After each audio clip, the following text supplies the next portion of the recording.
And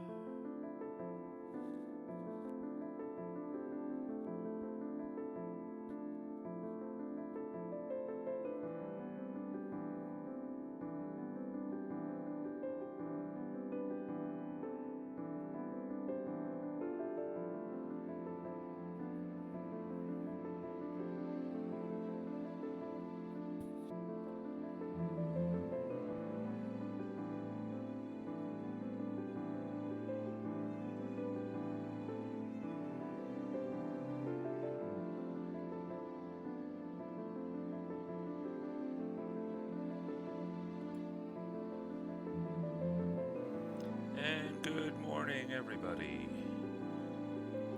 Hopefully, everybody is hearing nice, quiet music and my normal voice right now.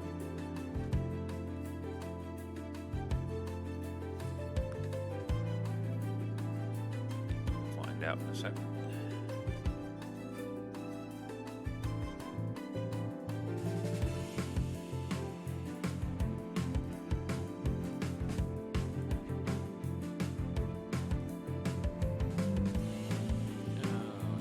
Day today. Was planning on having a nice, simple day of getting just a couple of real-world things done, but also getting my getting my Alliance article done. Or at least the text of it done today. I'm going to have a lot of decoration to do, I think. But overnight, we got 2 new submissions for Synergasia. So we will have to get those folks, between Kahuna and I, we'll have to get those folks organized and going off today. One of them is easy to place, one of them is not so easy. But I'm sure we'll manage. So, I'm expecting a raid any second from Shy Red Fox. So, kind of hold off a little bit until then. I can get a couple of things set up real quick. Do that.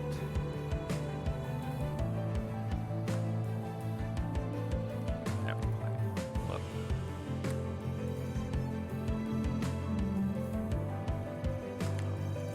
Do that.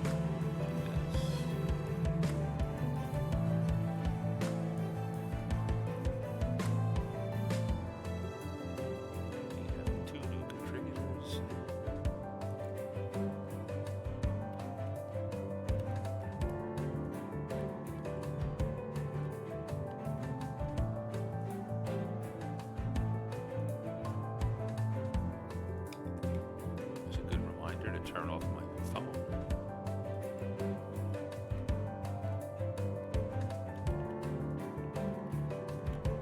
Coffee quills.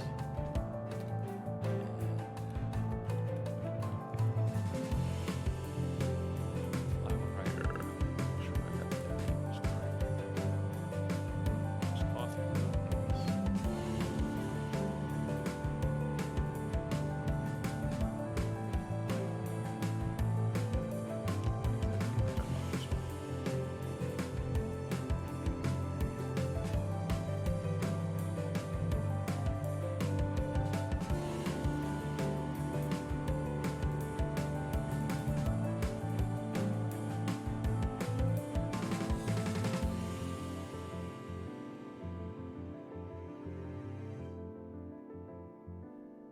Interesting.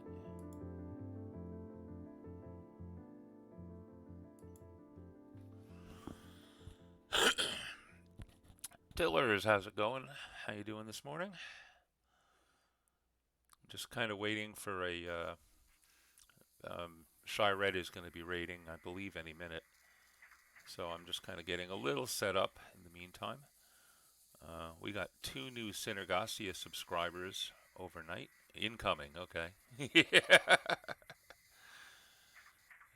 Okay.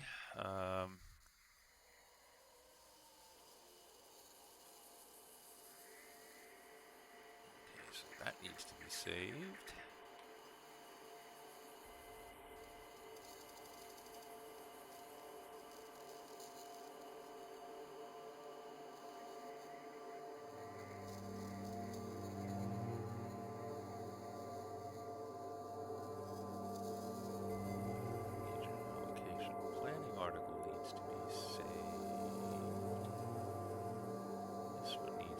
edited.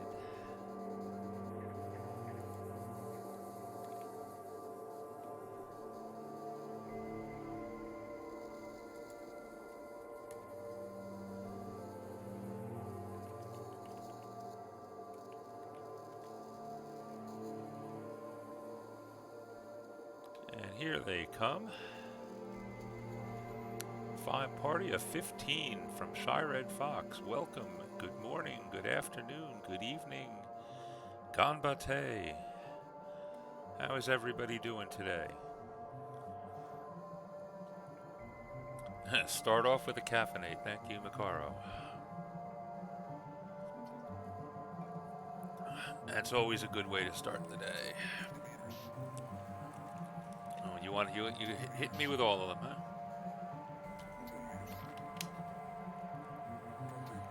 There we go, and that's as good as the posture gets for now. I'll do a little back stretch though for you. Oh, how's it going, Shy? Thank you very much for filling in the hour. I know normally Isaac is on. I guess she had, or he had, or they had something to do. All the things, yeah. So, Moonflower, how you doing? Okay, normally when I start my stream, I like to start off with just a quick Synergasia update, because as you know, I'm heavily involved in that process. And I have a fun update this morning. We have 2 new subscribers as of not too long ago. In fact, one of them was, I think, within the last hour or so. The music is too loud. Alright, let me try to get this right once and for all.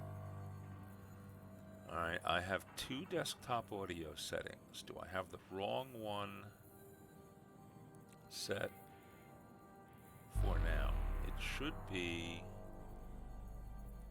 You should only be hearing quiet desktop audio. Why are you hearing loud? This is set for desktop audio. I can fix it. That should fix it.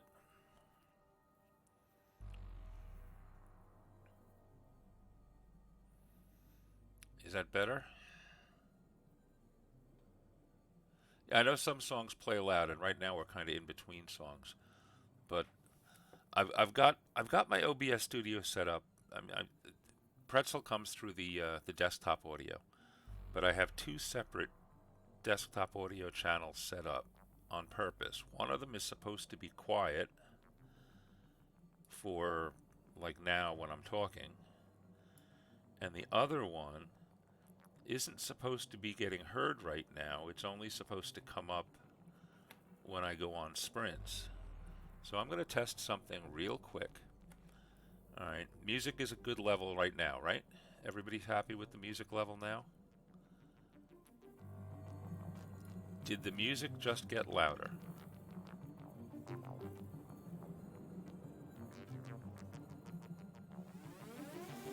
Yes.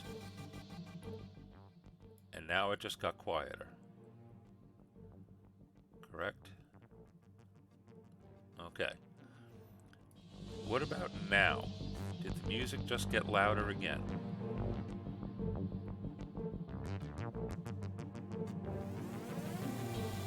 Louder.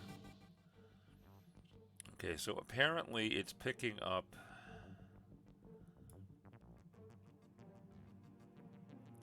It doesn't care which channel I'm picking up, and that's unfortunate.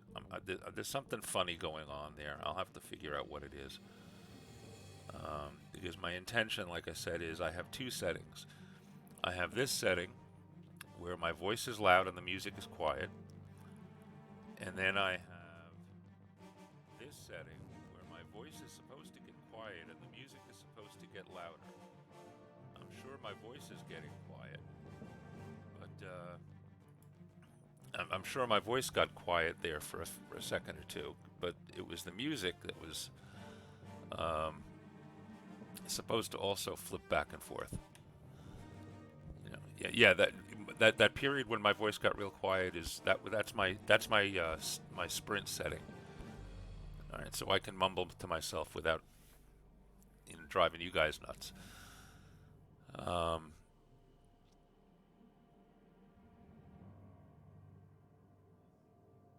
Yeah, that was the intention for that period. When the sprint timer is up, I should be hard to hear.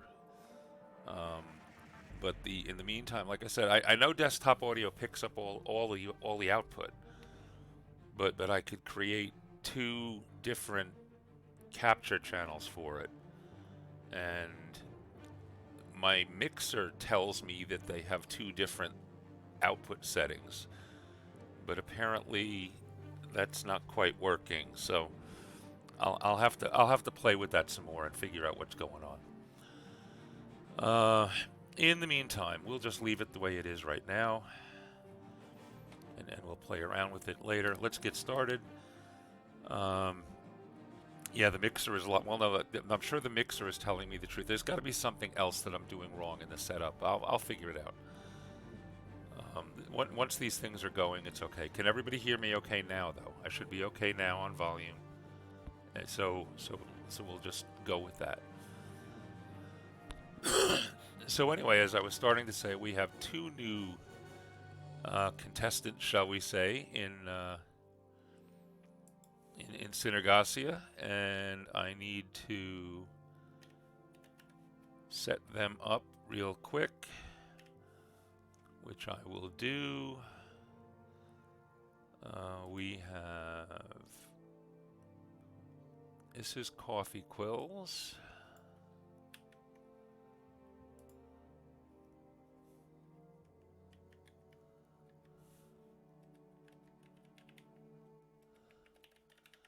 Coffee Quills.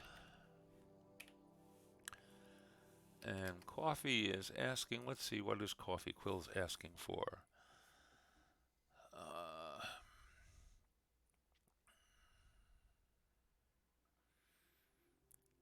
Deco Punk. I think I saw somewhere 1920s to 1950s looks and some thought with modern sensibilities. That's fine. Less land and more water. Hint, hint. Can I have Region 8 with the many islands? The only problem I have with Region 8, and I don't know if Coffee is still on. I know Coffee was on some of the earlier streams.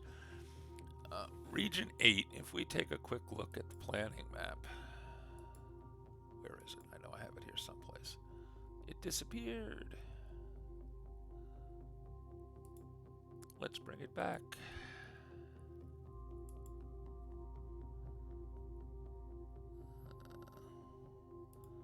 I want my dashboard. I want my maps. Ooh. Did maps just break? Is Dimmy doing something?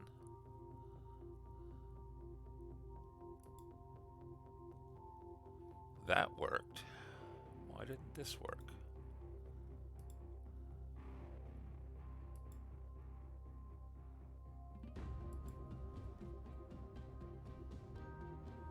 Why can't I open a new tab? Something funny going on. I do that all the time. So anyway, here's the map. And here's the time zones on the map. Come on. There we go. So here's the problem. Region 8 is right here. And that's got lots of islands, but this is the Victorian era zone, and 1920s to 1950s is kind of pushing it a little bit. Now we did put somebody in there who was going up to Roaring 20s, but it didn't sound like their focus was going to be too bad to you know. The problem is running into Age of Sail as well as, you know, other things, especially out on the water. So what I'm thinking of doing for Coffee Quills, this is the modern zone. And when I say modern, I mean, you know, give or take our time period. So one possibility for quills is to give coffee quills this area, and if we have to put a whole bunch of islands along off the shore, we can do that. You know, or even out into this. Now this is Dazzlecat's undersea classical age place, but we could put islands in and around here, you know, anywhere in this whole area, and make them part of this zone. And that's one possibility. The other possibility is to go with Zone 8, which, if I turn off the time zones for a minute, you'll see, or Region 8, I should say. But like I said, the only problem with, I mean, there's certainly a lot of islands there. We were, you know, that region was built in anticipation of somebody doing a real pirate Age of Sail, high seas kind of area, but we haven't had one yet. We do have some sailing, but not, you know, a hardcore. So that's a possibility. My only problem is the technology jump between this and the regions over here that are limited to 1800s technology. So, you know, there's a 100-year jump in technology there. But we will work that out today. I haven't had a real problem with that. Moonflower is much easier to place. Moonflower is going to almost certainly end up in this zone right here. This is part of our fantasy zone. It is as far north as I can get. You were looking for cold. There are mountains along here, so we can certainly set up some cold areas. It is at worst temperate, so we're not too bad there. The subarctic starts a little bit north of there, but there's no reason the top end of this couldn't be very cold. So we can take care of that. Moonflower, how does that look?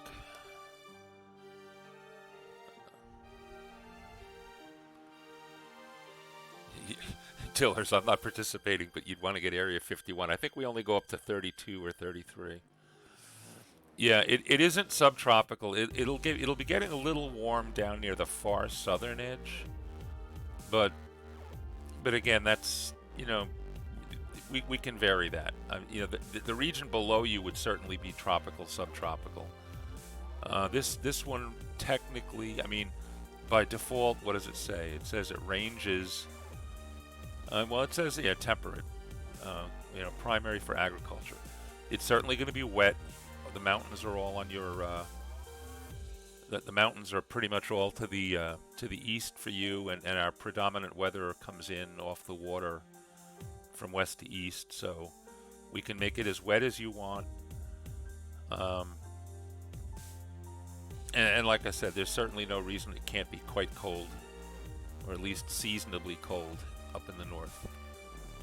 So I think that's going to be your best bet. This is the northernmost. This guy is in a different time zone. At least it is right now. You see, this guy is the late Renaissance or early 1800s period. We could do that one. How cold do you really want it?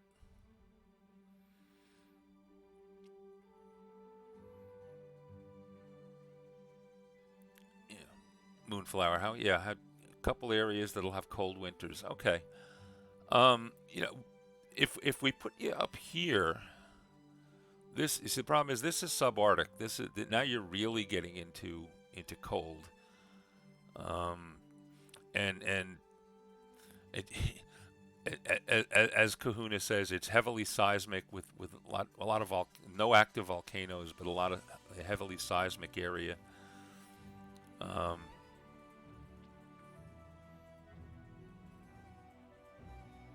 Okay, as long as somebody can die from hypothermia after falling in a lake in the winter.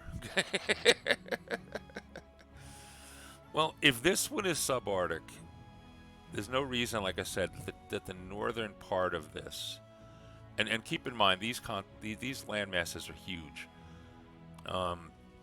So there's no reason this whole northern region couldn't be quite cold in the winter. Um,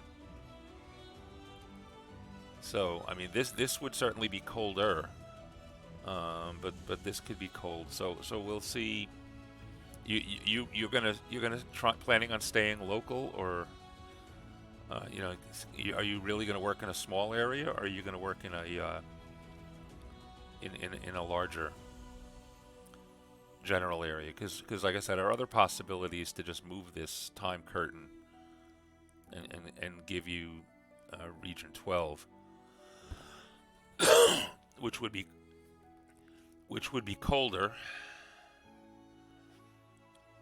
but so it's you're either going to get 13 or 12. We'll talk about that one. We'll get that ironed out today.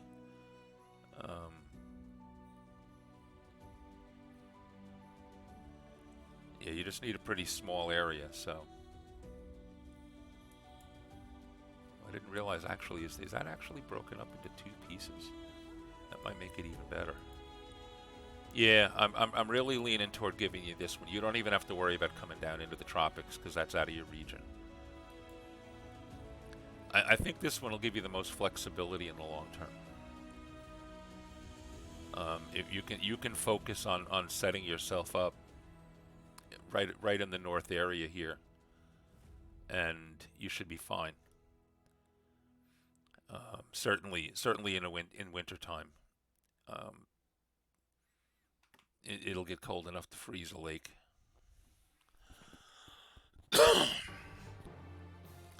All right, so that we'll take. That looks like those 2 things are good.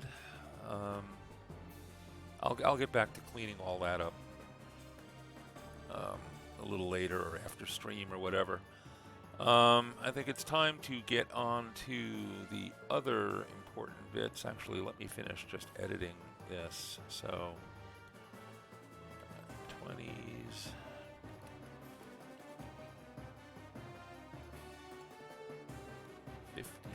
Tech.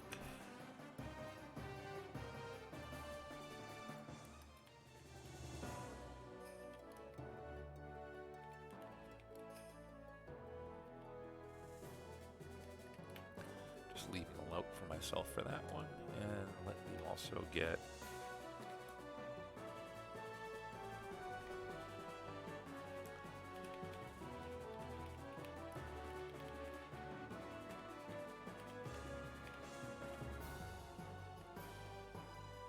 flour in here.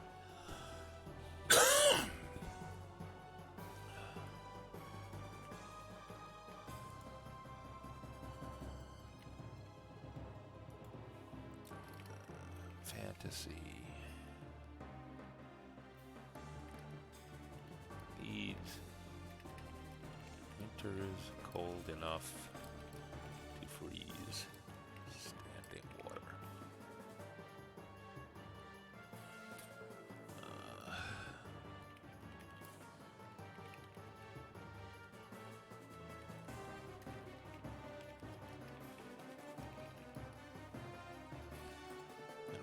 Did I say that was?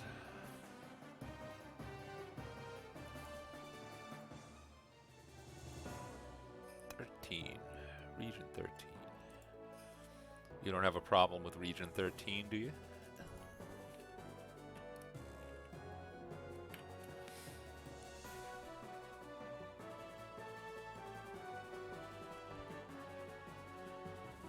Yeah, well, again, yeah, if it's cold, you're certainly going to get precipitation. So if it's cold enough to freeze, it'll be cold enough to snow. Snow shouldn't be a problem.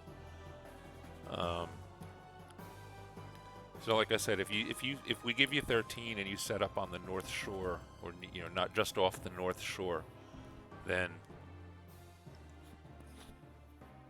you should have no problem with all the cold you want.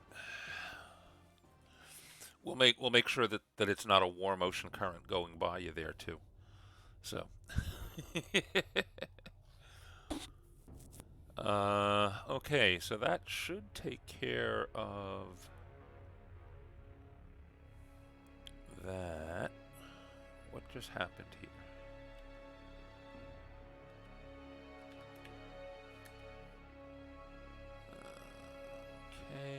this all fine now?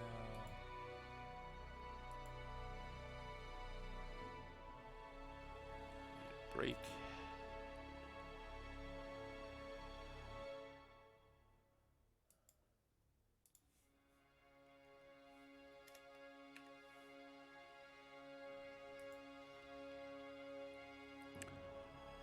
Okay, so we have those in there.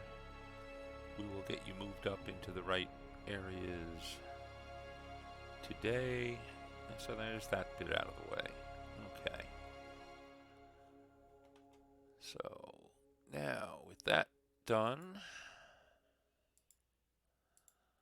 let us get back to the article or to the issue at hand for many today.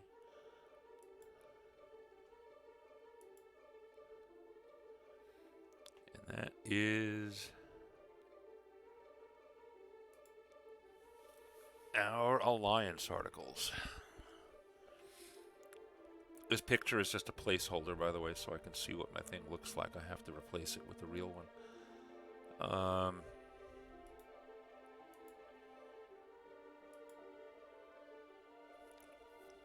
As you can see, I've got a bunch of my text done. I have got my Alliance members done. I have to play around with the settings. I have a question for anybody and everybody out there. I am led to believe there is a way I can make this mess over here on the side, this whole thing, go away. What do I have to do to make this go away?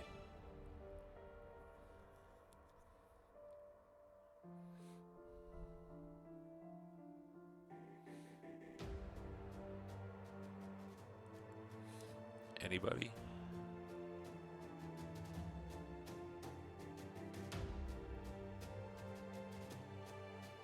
Why am I not getting my options to hide things? So there it is. That one's there. Because I don't get one of those for this. I want this whole... I'm told that you can make the whole relationship information in the sidebar disappear. That I can take that out of the article, or at least out of the visible version of the article.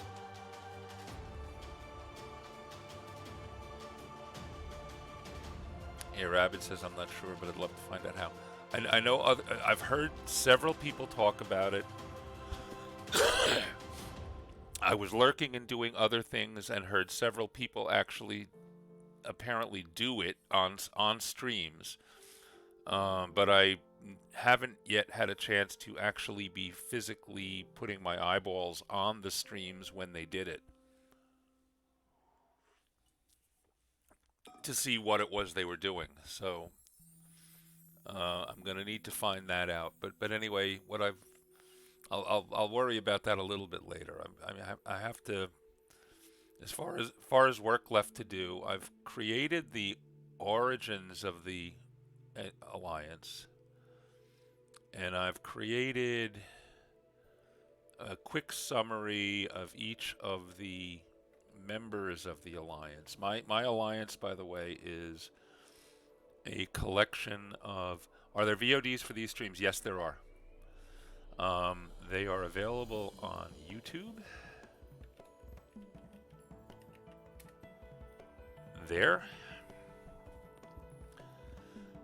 They generally go up 24 hours after the live stream. Sometimes I'm a day or two late in getting them over there, but they all do go up, and they're dated and they're easy to find. I do not clip anything out. It's the whole stream. So, oh, not my stream. I don't know. Some of them probably. I have to go hunting. I've got a little time. I'll ask around. I mean, I figure whenever I find that, it's gonna be a 2-minute fix once I find what it is. So I'm not too worried about it yet. I have plenty of time to get it done. So anyway, my Alliance. There's a region of my world. All right, and we can. Let's see. bring this up. I'm going to have to look at the world map. Yeah, that's a good idea. That's a good view of the world map. And this area right here. All right, there's a kingdom that kind of stretches like right around here. All right, and into this bay especially. And it's a fairly lawless place. There is nominally a king, but the king is effectively powerless. He's a puppet king that gets pushed around by the regional lords, and you know, some of whom are warlords or whatever. And the country actually has a history of building itself up a little bit and then tearing itself apart internally. Well, now there are it's also a haven for pirates and you know, just other edge of the law groups, shall we say. So what I've got is, although these people are all there and they're all lawless and they're all kind of looking out for themselves. Pardon me just one second.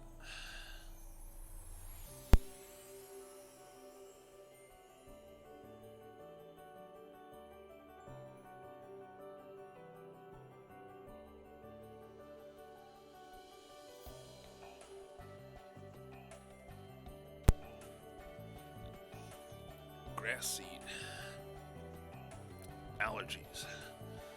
So, despite the fact that they are all kind of looking out for themselves, they do have a little bit of pride of place, and a little bit of pride in their country. So, a bunch of these organizations, shall we say, of privateers and mercenaries have kind of gotten together to, you know, basically, you know, the hell with the king. The king doesn't know, you know, can't keep things organized or can't keep things in control, so we'll do it ourselves. And this group of 5, they like to call themselves free trading companies, but basically 5 privateer fleets and 4 large mercenary groups that are organized out of this area and that have their own little regions of control in the various cities and towns that are around here, have decided to all get together and kind of set up rules for themselves. All right, because what they found is, you know, they end up fighting against each other more than they end up fighting against anybody else. Looking at the chat real quick. Yes, Synergasi is now at 15.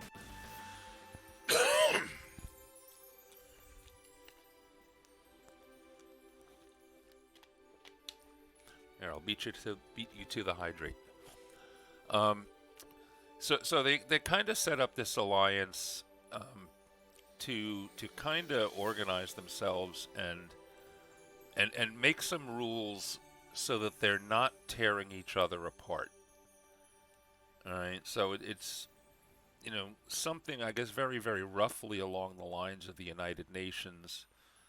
You know, in that, you know, let's provide an avenue for us to work out our agreements without us having to like sink each other's ships and kill each other's armies and all that sort of thing. Because what they were finding was, you know, the mercenaries, they'd hire themselves out. There's all kinds of this whole area is all filled with several different kingdoms that are sometimes at odds with each other. You can imagine, for example, the kingdom that's here that really needs to come through this channel to do any kind of trade outside of this local zone. Has to be friendly, but isn't always with the kingdom that's on this side and the kingdom that's on this side. So the mercenaries were finding themselves, you know, basically fighting each other in wars as proxies for whoever it was that was having the war. Like, you know, this king would hire one group, this king would hire the other group, and it's these guys that ended up beating each other up so that one of these two could say I win. So they got tired of that. The pirates found that they were, competing for the same, that a ship would come out of this harbor and there would be like 3 different privateer fleets waiting to pounce on it. Which first of all scares off the trade, and second of all, means they're either fighting with each other or they're losing out. So what this what this organization does, or what this alliance does, is they actually kind of break up the world into zones, and on a rotating basis, the member nations are assigned different zones. So pirate group number 1 for a few year period gets to raid the mouth of this bay. Pirate group number 2 gets to work this shore. Pirate number 3 gets to come out farther. And then they rotate them around, because some of these are obviously close to home. Some of the other ones are real difficult to get to. To raid, even though it looks like it's close to this, close to the home area, this is a different kingdom on the other side of this mountain range. So in order to sail to this piece of sea, you've actually got to sail around. Can you even sail to that piece of sea?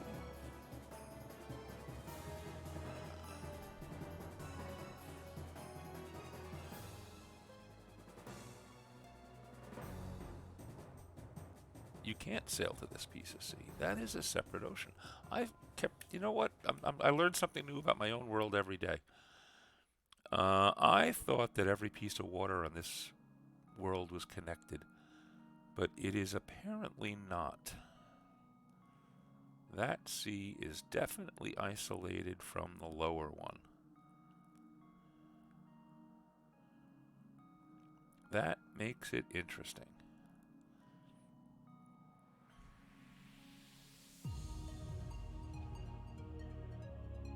That definitely makes things interesting. But no matter, it's not going to change what I'm doing. But anyway, my point is, again, people raiding. I mean, there are settlements and life all along a good chunk of this shore, a good chunk of this shore. Certainly up and down and along here. This is actually there's life here. There's definitely life up around here. So there's places for these guys to kind of be spread out.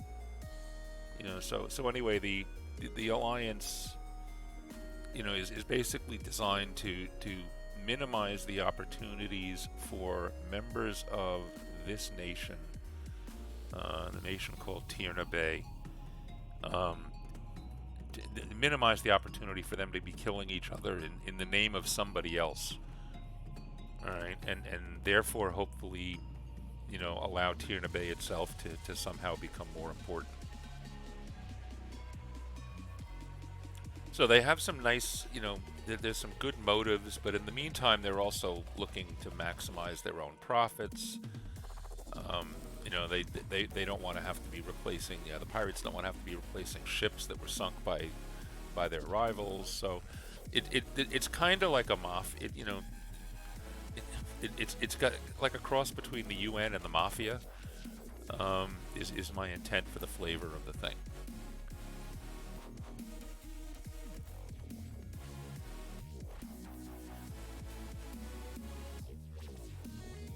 So, what would the Makara? What would the surface area on when converted to a globe? Unfortunately, it was drawn out on a square map as a full world. You might be surprised if we forced it back into a globe. Anybody who's up in those extreme northern or southern regions would find that they have a whole lot less territory than they really think they have. I personally love this, the image you're looking at now. I love this image for a globe representation. It is one of the, it distorts things along the sides. There's no question that there's a lot of shape distortion going on out here on the edges. But it's the best way to get a feel for how the northern and southern lands actually look. If you floated this out as a square, like this little point of land that comes right up to about the North Pole would cover practically the whole globe. You know, and you see that with maps of our Earth. You know, Antarctica is a stripe along the whole bottom. You know, that it usually looks like it has more land mass in it. If you just measured area on the paper, Antarctica has more land mass in it than South America, which is, you know, certainly not right. Yeah, I like this image. I pulled this image from a program called Fractal Terrain Generator, which comes from Pro Fantasy Limited, which are the people that do Campaign Cartographer. And in that image, I can not only take the raw source of this map, but I can rotate it. So, for example, when I go to do the area I'm working on now, this will give you a good example. The first area in my world that I'm working on is this area over here. This is the area that I call the Frontier Lands, and this is the Feywood Forest that you've all heard me talk about. Well, if you look at the shape of this on the map here, all right, it looks kind of like comma shaped almost. And it looks fairly narrow, you know, and so forth. Here's a map of what it really looks like, and this map was actually taken from projecting or rotating this map around so that this area was square in the middle, which means the distortions were minimized. All right, and that's what it actually looks like. All right, so you know, I'm going to need to do the same thing for this region. I'm going to have to pull it down, so it's going to look a little different, but it's not going to be too far off what's here,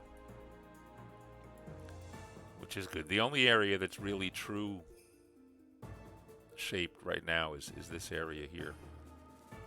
You know, but that'll do.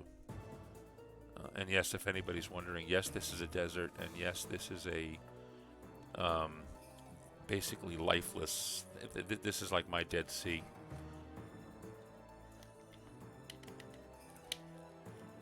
Yes, there's water there, but no, you don't want to go swimming there.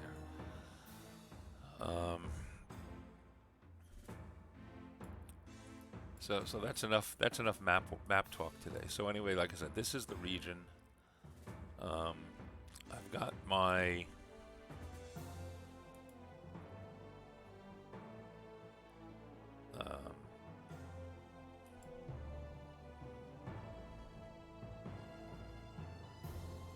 my constituents. They're all down here already, and there's a good mix of them. Let's go through them real quick. The first 5 are the privateer groups. The Raging Storm. Yeah, I have to assign fleets to all of these guys too. But the Raging Storm is, you know, most of these fleets, by the way, employ mixed races. This is a Pathfinder style world, so we've got not only do we have dwarves and elves and things, but we've also thrown in some of the later catfolk and ratfolk and you know, things like that. So the Raging Storm is you know, just your basic pirate group basically. Yosoki Revenge is a group primarily of ratfolk. All right, so how would you like to be sailing along and all of a sudden your ship gets overtaken by a fleet of rat pirates?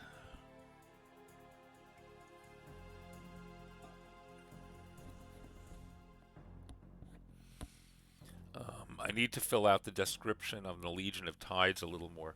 The Legion of the Tides is important because it was a member of the Legion of the Tides that first created or that first organized this alliance.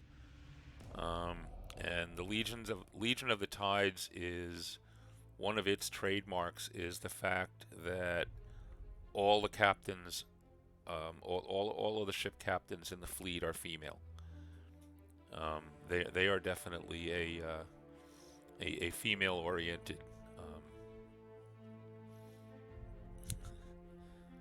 group, shall we say? They do employ males on the ships, but if you want to rise up in power, there you gotta be one of them. And then we got the Fellowship. The Fellowship is the most ragtag of the bunch. But yeah, they get by. All of these guys get by. These are the five. These are not the only 5 pirate fleets in all of Tierna Bay. Tierna Bay is known for all kinds of like this stuff. But these are the 5 big ones. And then I've got my 4 mercenary groups. And the first one, the Bloodsingers, is a all half-orc warrior group that is known for being particularly brutal and nasty on the playing field. We have the dedicated Axe. They are the most chivalrous group, if you want to call it that. Actually, one of the things they're known for is they will never voluntarily break a contract. If you hire them to capture XYZ, they will either work until they capture it, or until the last one of the units sent dies. So if you need something absolutely done, those are the ones you hire. The Swarm, we're back to the Rat Folk. They're the least trained of all my groups, but when you hire the Rat Folk to turn out in an army, you don't get 1,000 soldiers, you get 10,000. Because there's plenty of Rat Folk to go around. And the Silent Shield is an interesting group. They are more of the small, hyper-elite groups. Right? If you need to hire SEAL Team 6, you go to the Silent Shield. They also do espionage work, and they do security work, defensive security work. So that's my groups. What I need to still work on in the article is the actual how the groups work together and what they do and so forth. And yes, they do have a public agenda as opposed to a private. These are the things from the prompt, from the template heading. I'm not going to use them. I'm going to move everything up into the into the vignette and title things myself. I see I have an edit error there that I need to fix. So let's jump in. And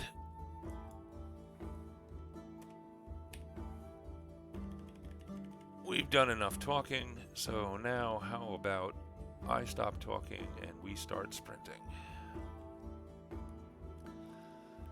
So, those of you who are writing, did I miss anything else here?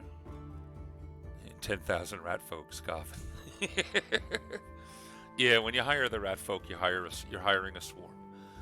So, which is why they call themselves the Swarm. I have an interesting naming system for my rat folk, by the way. All of the rat folk, their given names are, a simple one-syllable word followed by a number. All right, and the names all sound like they're reasonable names. And just for example,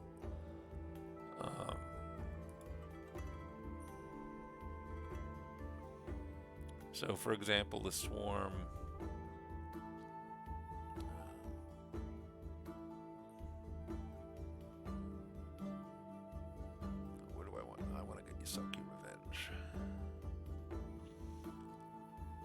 Yeah, the ship captains that make up the delegation to the alliance. We have Gar 3 Long Whiskers, and the reason he's Gar 3 is because he probably has brothers or cousins named Gar 1, Gar 2, Gar 7, Gar 14, Sil 6, Snur 5, and again, those numbers are there because they need to be, because the rat folk have large families. So they kind of embed a number right into the name so that they don't have to come up with as many unique names. You refreshed the wrong window.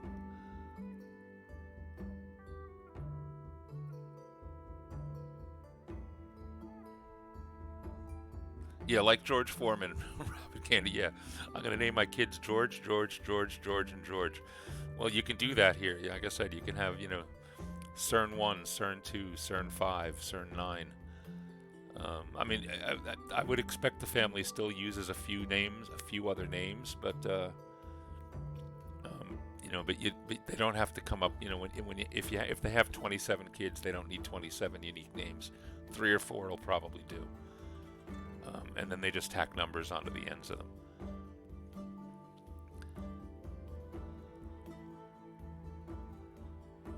So, alright, Makaro's wondering about default Earth jungle predators or be less boring and make up random ones. That's up to you.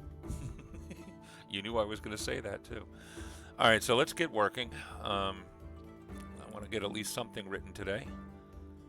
Why did I do that? I want to bring this article up. I am going to work on a heading section called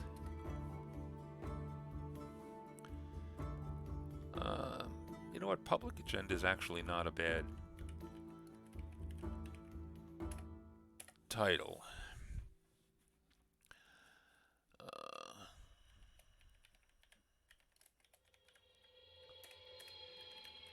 And interior politics. All right. So anyway, let's see if I can work on these 2 sections today, and if I can get those done, I will be a very happy camper.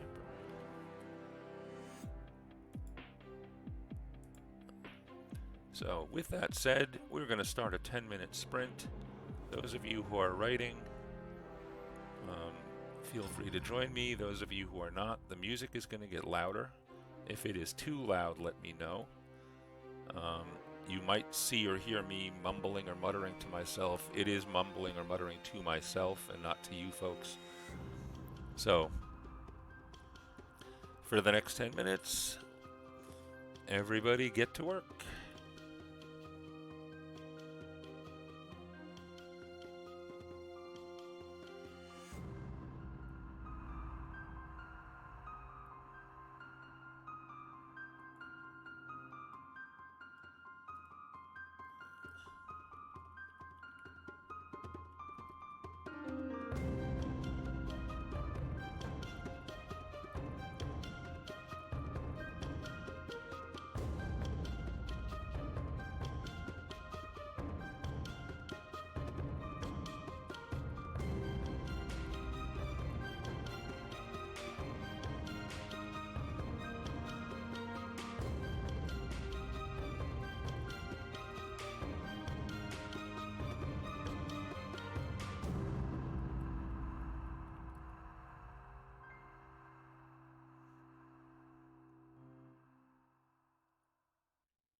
It is time on the sprint. So how did people do? Did anybody write anything? I got about 160 words done myself.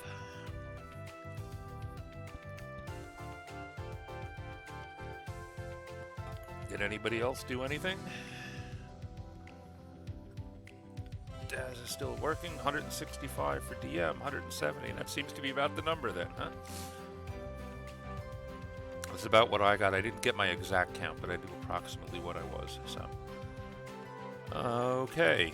What are you working on today? And Rabbit, what is everybody else working on today? Either right this minute or what are your plans for the day as far as World Anvil is concerned?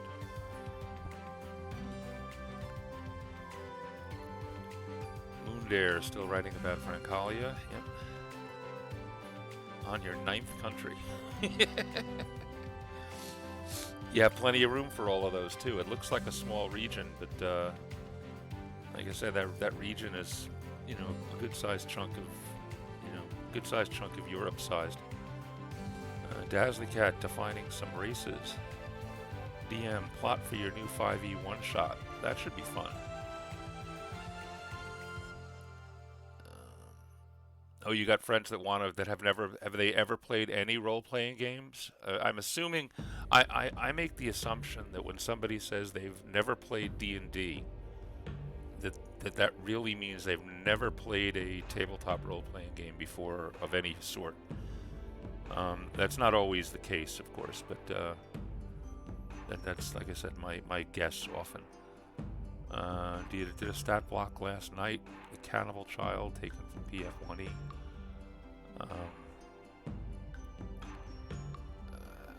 Agamemnon, you're taking one of your chapters from one of your novels and laying out the audio tracks so you can then make the page plates. Excellent.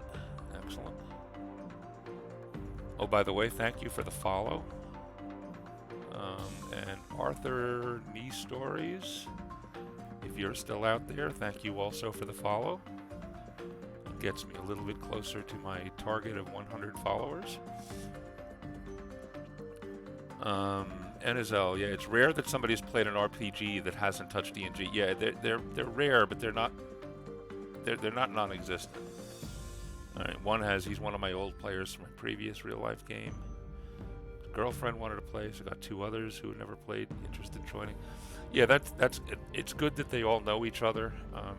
The hardest thing is the pure pickup games. Dazzly Cat must conquer work first. Agamemnon Marvels. Yeah, I think I saw something. You mentioned something in another stream earlier. You're doing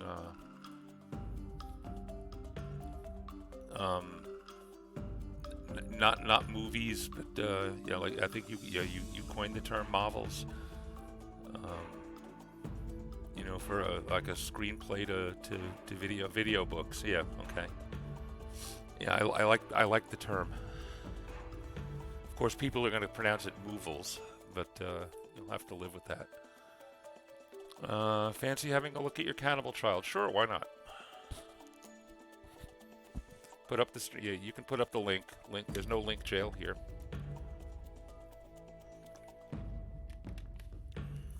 Yeah, they're not screenplays. Yeah, so they don't write as scripts. You write them, but they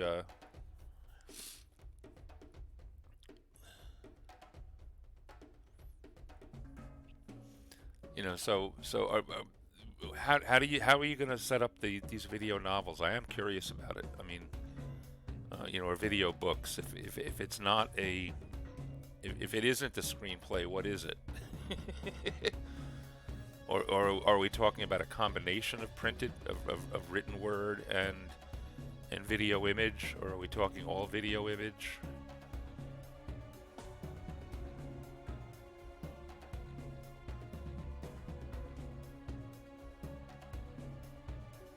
Yeah, on YouTube. Yeah, but I'm just wondering again, is it a combination of images and either read words or spoken words, or is it actually a quote unquote movie scene?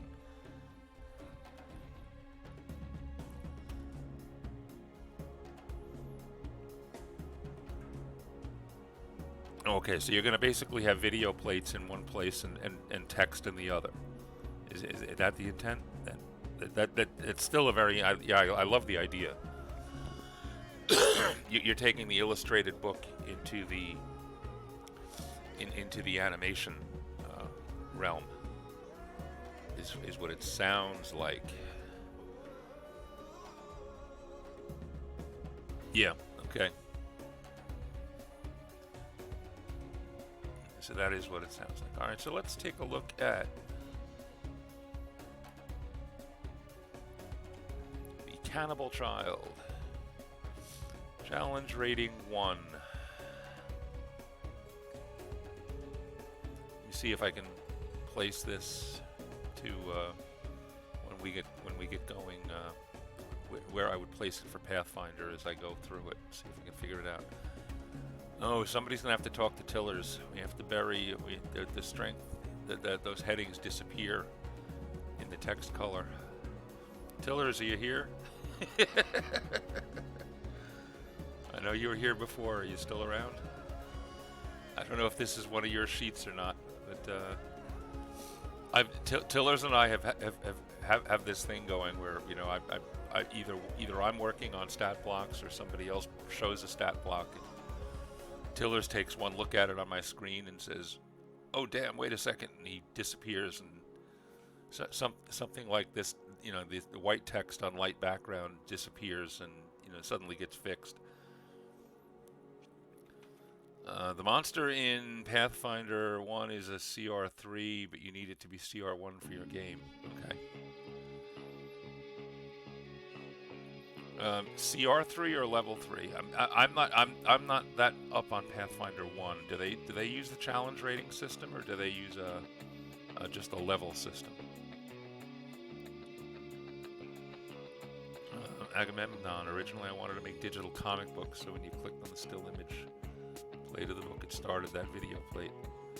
You went with the novel concept. It's a better experience. Yeah, I think so. Okay, so PF1 does use challenge rating. All right, yeah, PF2 doesn't. They went away from it. They went back to more of a level system where the creatures are what they are, and their value is, they don't assign experience points to things though. They basically, your experience points are based on the critter level versus your level. All right, but anyway, let's look at this. Armor class 10, hit points 8. All right, so yeah, this would actually, right off the bat, this would almost certainly, this would be either a level 0 or a level -1, unless there's something interesting coming up here. In Pathfinder 2, I'm talking about, so because I like to migrate some of these things over, possibly. Armor class 10, hit points 8. It can move, okay. It's got interesting strength and wisdom. And I assume the 16 charisma is because it's a child and everybody loves kids. Saving throws, skills, perception, deception, insight, okay.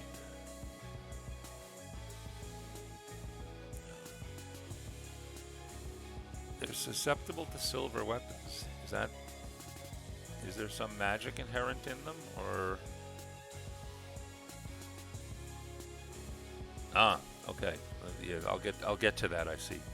Isn't really a cannibal or a child. It's an undead horror that relies on its ability to disguise itself as a child.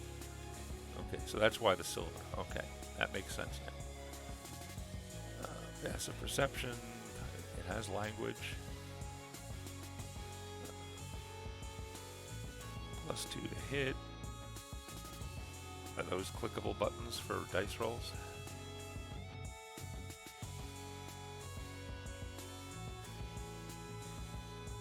Are they clickable buttons for dice rolls? What happens if I click that? Yes, it's a dice roll. How about that? When a cannibal child makes a successful grapple, it inflicts claw damage. Plus, it literally inhales flesh from its victim, stripping away tissue. Oh, that can be nasty.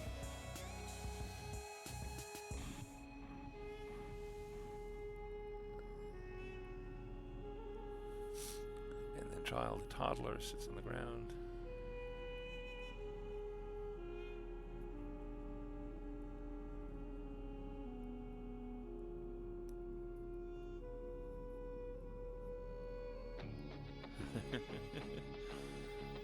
The boy's brow furrows and his mouth opens impossibly wide. Pain tears through your shoulders as the child's fingers sink into your flesh. Suddenly it looks like it's going to be a bad day.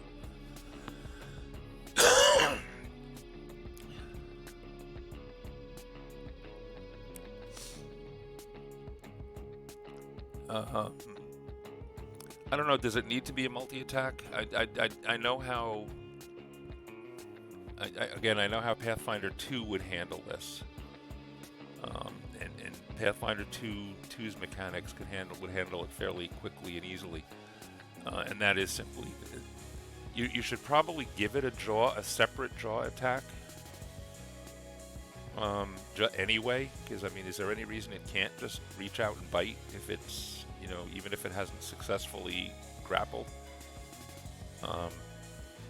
Giving it an automatic, though, I mean, giving Devour Flesh as a specific combat action that triggers when you have been hit by a claw is not a bad idea.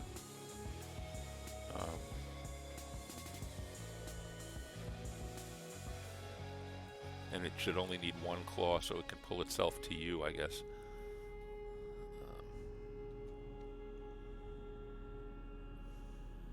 Child isn't really a cannibal or a child, yeah. Prefers to attack by surprise, especially against someone whose trust it has earned. Cannibal child often ingratiates itself to its victim via the enchanting power of its gaze. Okay, is there any... Is it just a cute child gaze, or is there actually any magic involved there?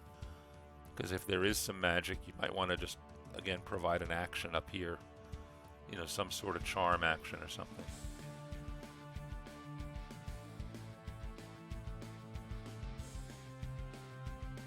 Okay, so it doesn't really have teeth. It literally just sucks the flesh off you.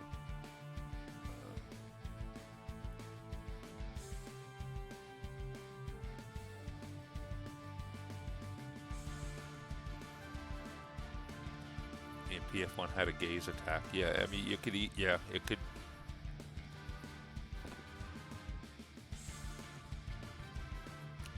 You might want to, again, I mean, either that or you want to describe it as not necessarily magical, but like I said, who doesn't like a, you know, who doesn't have a soft spot for an innocent-looking child? So it could be as simple as that, but if there's some magic behind it, you'll want to point that out as well. I like it though.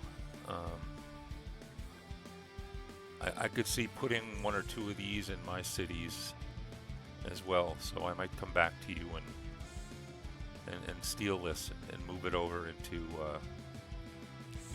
Cartyrion eventually. But I'll have to turn it into a Pathfinder 2 stat block, but. Not a bad idea. It'll go well with the zombie child that I've already created. You know, I have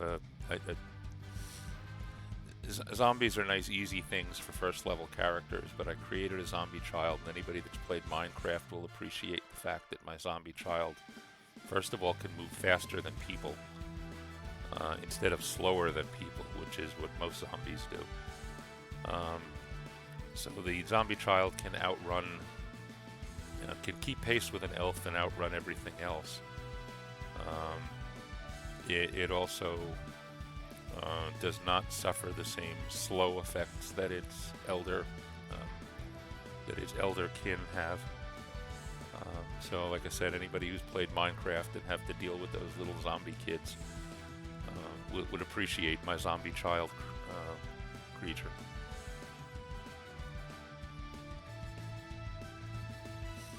So yeah, looks good. Look, good start. I think, like I said, I think you just. I don't know if you need any cleanup between the grapple attack and the devour flesh. I think it might be good just the way it is. Like you said, you know, if the claw succeeds, then the target's grappled, and if the target is grappled, then it can do the devour flesh. Can it do that on the same turn is the other question. Again, you'll have to, I don't know how your mechanics will work for that. You may just want to add something again about the gaze. What exactly the gaze does, I'm not sure. Is it a charm? Is it a is it just a bonus on, or a penalty to perception or something like that? Because that's the other thing you could do. Is have the gaze not so much act like a charm spell, but or maybe it will, but at the very least, somehow put the target's guard down. The simplest way in Pathfinder 2 would be to essentially make the target flat-footed, so that when the thing first lunges out, you're losing 2 points off your armor class because you're not expecting it to attack. In fact, that might be if I were moving this over into Pathfinder 2, I might just give it that as a base. Its first attack, unless you've seen it attacking somebody else earlier, if you come across it while it's sitting there looking pathetic, you're automatically flat-footed against it because it's, because of the puppy dog eyes. So.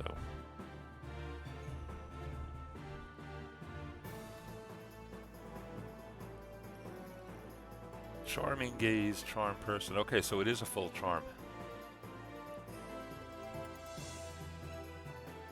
And yeah, you probably do want to add multi-attack so that it can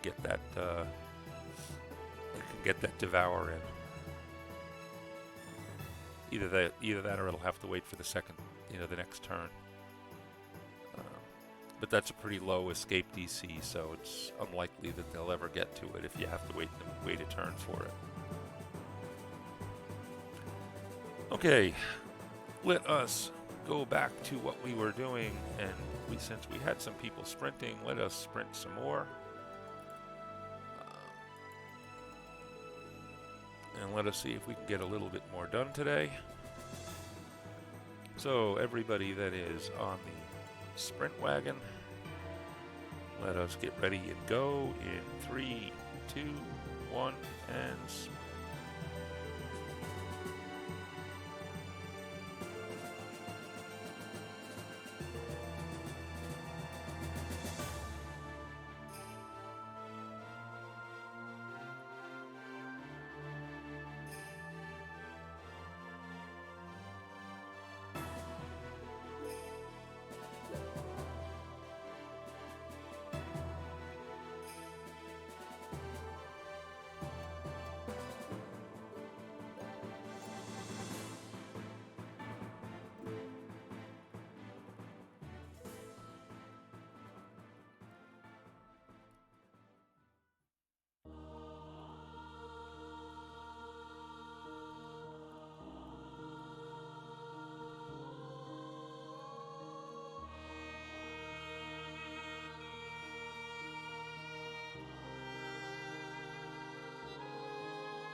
Boy, that 10 minutes goes fast when I'm paying attention here.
Okay, so how did everybody do?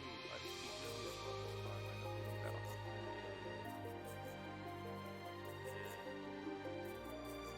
words done. Not even, about 100 words. I moved a lot of things around.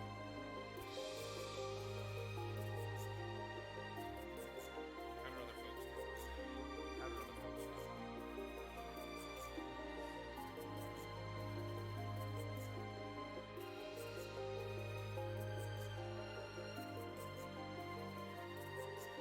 Anybody? Oh, forgot. Gotta switch that back so you can hear me. How did everybody else do on the raid? On the sprint? So I got about 120 or so words done, maybe 100, probably closer to 100. I really need to pay attention to my word count before I start. Anybody else get anything done? Daz, more work done. Any work done, again, these sprints, you don't need, especially this time of day. I know people, some people are kind of lurking while working and so forth. As long as you're getting something productive done, then the sprints are worthwhile. Doesn't have to be words, although sooner or later you got to get the words done too. It's work for work, not the fun stuff. Yeah, I understand. My phone has been bleeping a few times during this stream. I have things waiting for me when I get off stream. DM Strats just written up a fire spell in World Anvil for that cannibal child. Or a 5e spell. Did I say fire spell? A 5e spell. The charm person one. Good. Good. Alright, so that should look a little better.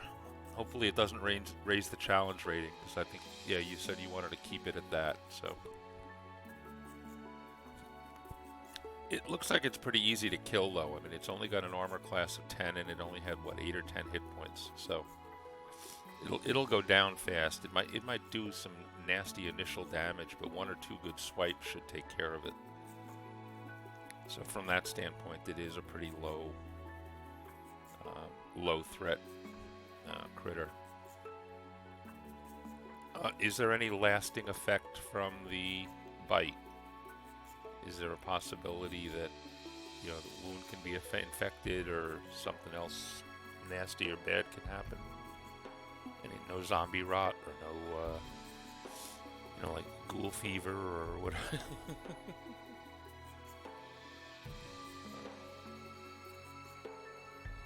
You know, so if you leave those things out, then it'll definitely stay a low challenge rating. And yeah, you'll just get that little nasty shock, and then you smack it away.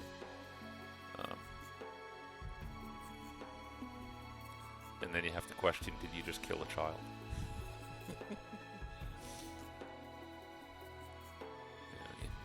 People always get upset when you start talking about infanticide.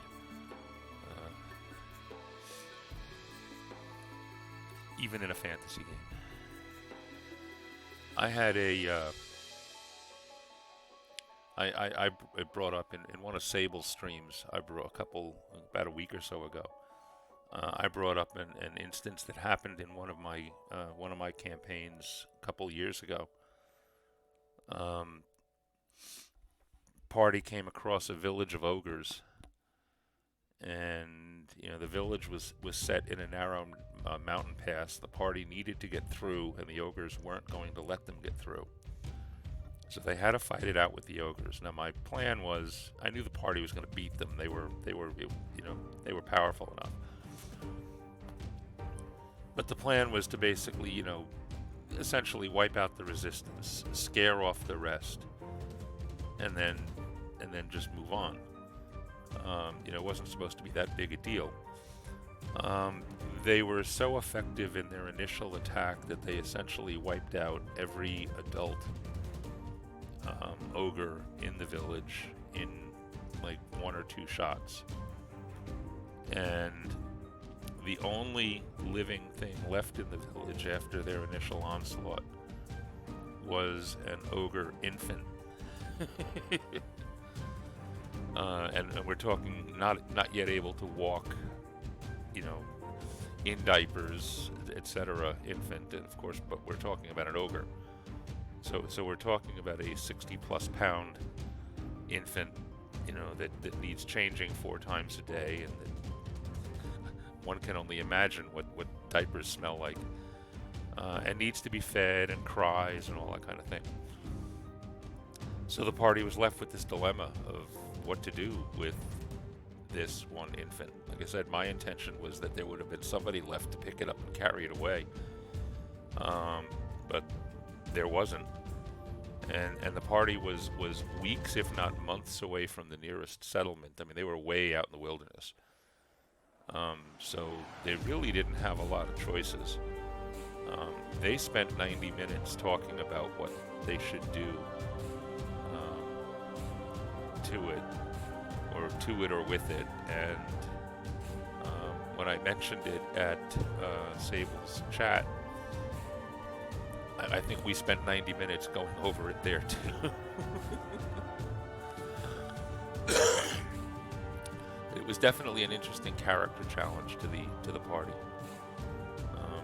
and I will say the paladin was not amused with the final decision, which was to dispatch it quickly and cleanly.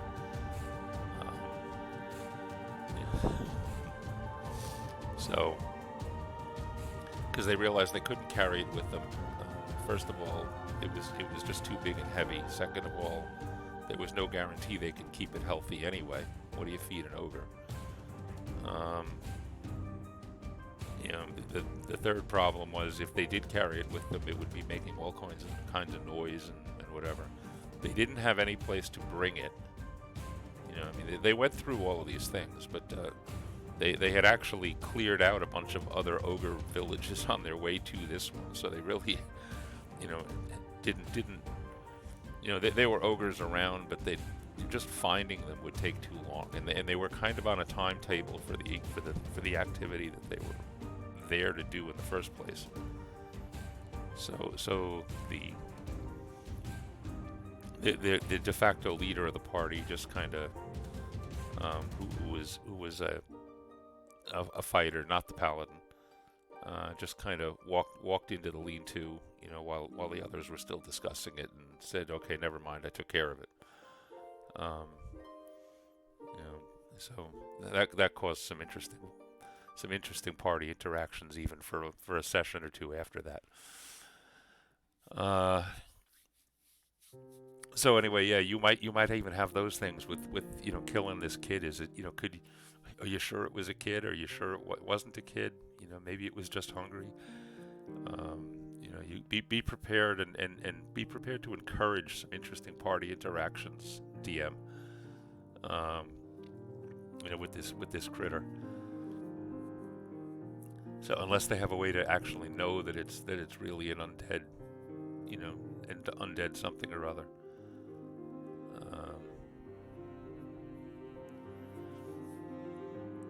Okay, we are going to have time for at least one more good sprint. Two of the players are also mothers in real life. Oh, that should be fun. Yeah.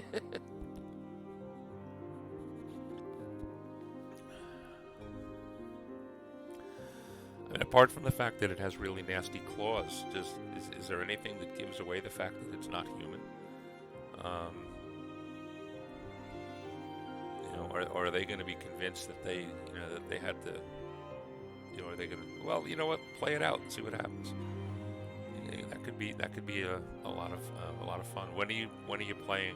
Is this just still in planning stages, or is this imminent?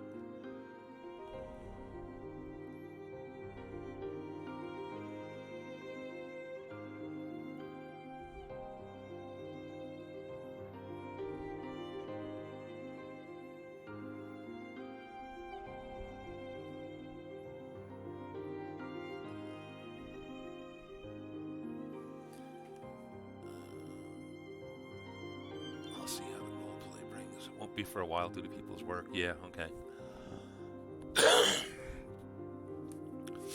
Yeah, there could be some interesting roleplay options there. Alright, let's see if we can get through one more sprint and see if we can get a little bit more done. I want to get a little bit more of these two sections done. I'm not going to get all of the texting done. I'm up to almost 2,000 words, though I have to start reining it in a little bit because I know there's a 2,500 word cap. I probably have about 100 words of BB code, so that'll help. I should pull it out and do a word check on it outside and see what I got.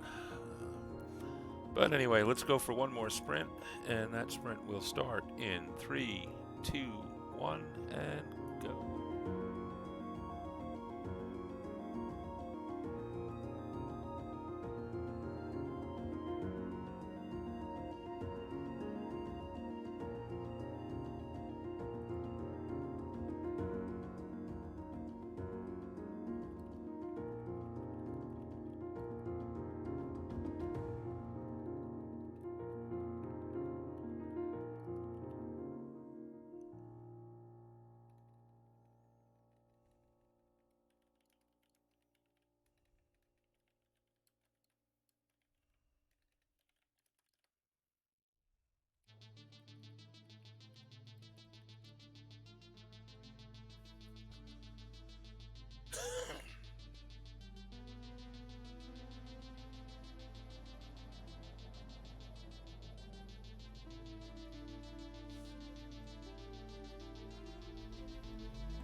12 is nearing the word limit.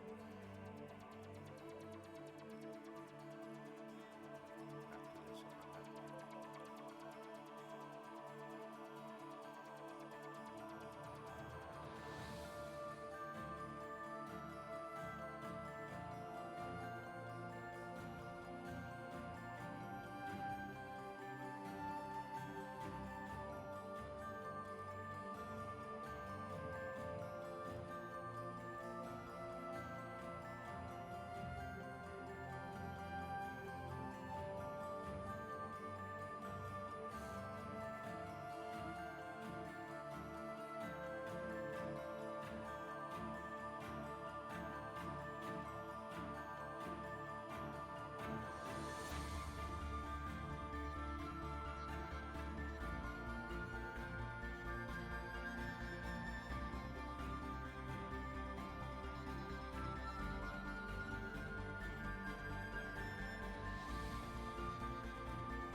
Okay, I got over 200 words done in that sprint.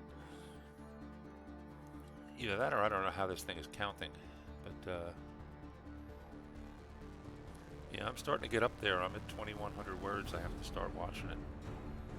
Is there a way to insert a spell stat block into a monster one? I don't know that you'd want to. You can try. I mean, the stat blocks have image tags, so if it'll take BB code, it should take an image tag. What it's going to actually look like is beyond me, DM. I'd be curious to see though.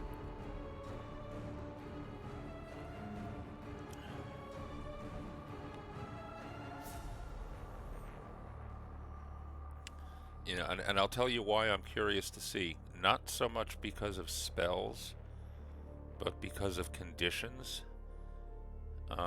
You know, just you know, as we were talking before, just something like a zombie that can inflict zombie rot. And there's the definitive answer from Tillers. It is no.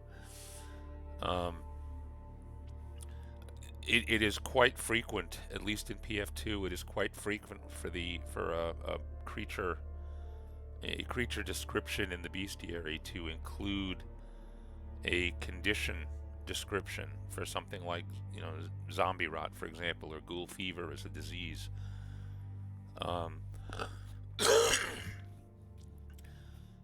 Where there should, you know, where there will, I'm sure, eventually be a stat block for conditions or diseases or afflictions, you know, and they would be perfect for something like that. Do they have to be separate? You know, I mean, there's no reason for they'll be perfectly functional if they're separate. And I could understand, as Tiller says, I could understand that you can't, you know,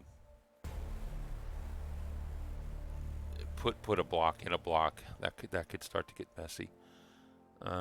You can include you might be able to include a block link to it. Okay. You know, so that wouldn't be so bad. You know, click here for the, you know, for the full stat block or the effect of the spell. That would work. Other than that, you would just, I think in your text you would, you know, follow the stat block, or it depends on how you're doing your DMing. Just have them side by side or handy near each other. Oh, okay, so where are we? We're only a couple minutes away from finishing up. Did anybody else do any sprinting that time, by the way? I might as well finish asking that. DM was obviously working still on his critter. Macaro is going off to dinner. Who else do we have here? Oh, Tillers, I don't know if you saw it. I don't know if you were here, but just real quick, and I don't know if this is one of your sheets. But if I can find in the chat,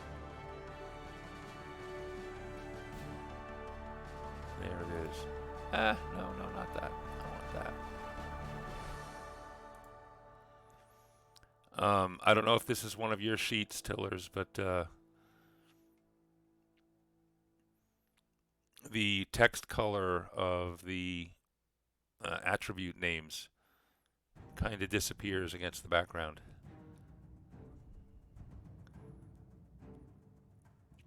So I don't know if, like I said, if this is one of yours or not. Isaac, welcome. Glad you could make it at the very, very end of the stream. Missed you this morning. This is the 5e creature block, I guess. DM will have to tell you exactly because it's his critter. Oh, and it's not just the attribute scores. I see also the actions header as the white on light also. 5e was made by Dimmy. Well, if it was Dimmy, then I wouldn't touch it. Unless you have authority, I don't know. I just thought I'd mention it because I know the blocks that you worked on. You've been more than helpful in fine tuning them as we get them done. So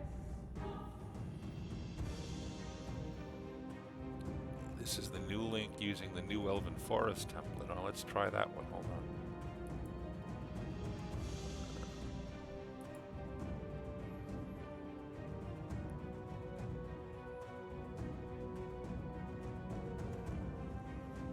Still got the same issues.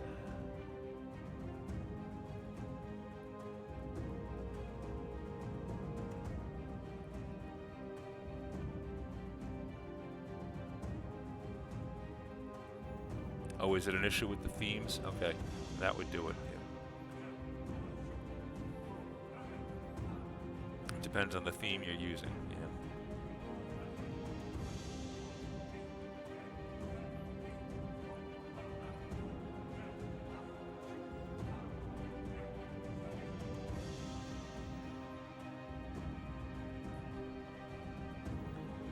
That's interesting. So Isaac, how you been?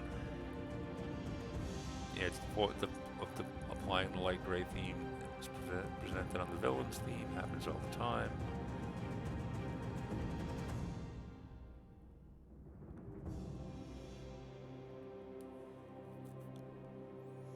I think I just tried two different themes though, and it came. Maybe both themes have the similar problem though.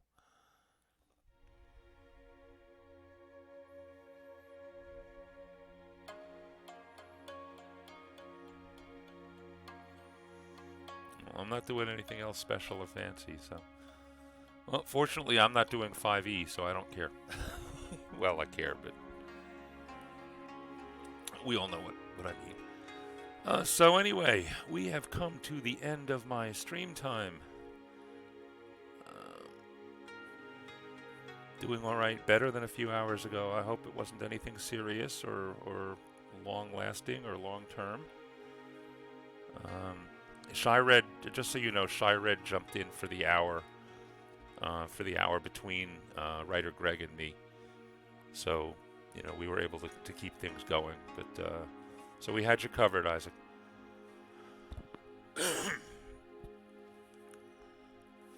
So it is 12 o'clock my time. It is time for me to pass the torch. Yeah, you're so glad Shyred came in. I wanted to make sure the slot was filled. Yeah, it got filled. Like I said, well, you know, writer Greg had the first hour covered anyway. Shy Red jumped in for an hour between Ryder Greg and myself. So yeah, so we were all covered. All right, so I am going to raid Toblin. I don't think there's anybody else to raid. Let's see. I think he's my usual Tuesday target. Yep. Yeah, Kahuna Quiet is up as well, but that's not what Kahuna Quiet is for. So if anybody wants to jump over to Kahuna after the raid, you can sneak out of Toblin's and go over there. But we are going to raid Toblin. I want to thank everybody for coming.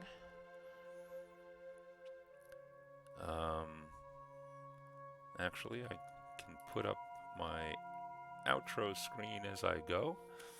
I do want to thank everybody for coming. I do want to welcome again the couple of new Synergasia folks. I will be talking to Kahuna shortly about placing them. I'm streaming again on Thursday for the next few streams. I'm going to probably still continue to focus on the Alliance Challenge to at least get the body of that done. My general notices say it's a day I work on adventure modules. I'm not sure about this Thursday. I might be working on adventure stuff. But either way, there will be sprints because I have a lot of text that has to be written.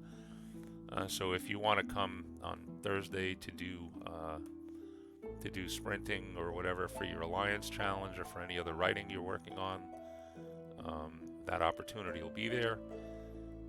I haven't, like I said, made a final decision on what exactly I'll be doing.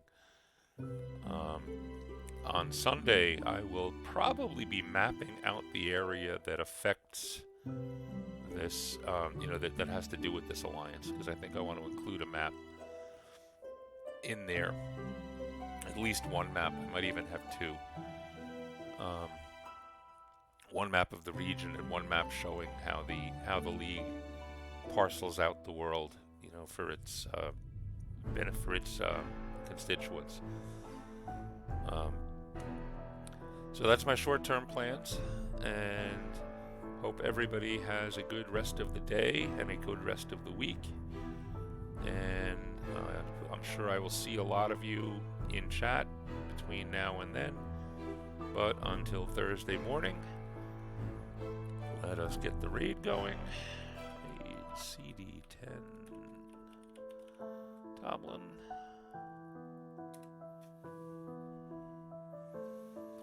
Alright, so as I said, thank you all for being here, and until Thursday morning, have a good time, and here we go.